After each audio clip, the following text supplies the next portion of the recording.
The Confucius Institute at the University of Nairobi hosted youths from various high schools and universities in Kenya during this year's Confucius Institute Day. Chinese ambassador to Kenya, Liu Xianfa, joined the university heads to launch the ceremony. And in recent years, China-Kenya relations and pragmatic cooperations in all fields have continued to achieve significant outcomes.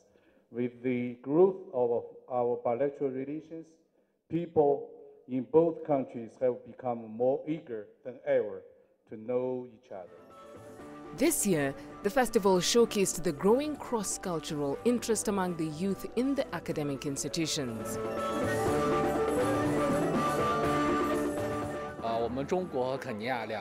It's a very important occasion.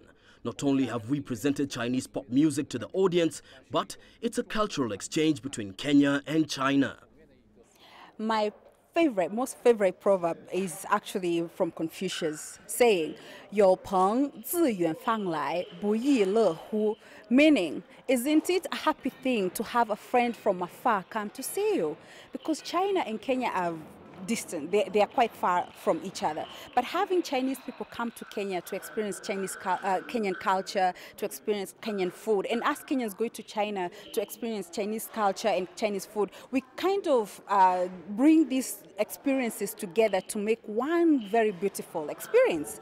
The students prepared music, fashion, and dance pieces. And this year was an edition of fasts. During our trip here, we have achieved 3 firsts. 1, Dongwa art troupe has performed outside China.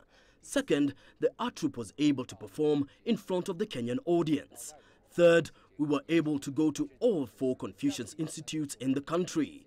And also, I believe that the elegance of Kenyan and Chinese culture has been presented with a platform for both to interact, and this has had a strong impact.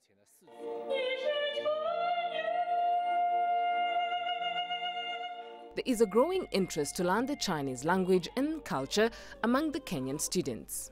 The culture is very interesting, starting from their music and their costumes, and then the characters that they use while writing, the handwritings were very interesting. So that's what drew me to learn Chinese. I would really love that by the end of 2 years' time, I'll be able to compose Chinese songs and actually get jobs in writing Chinese songs.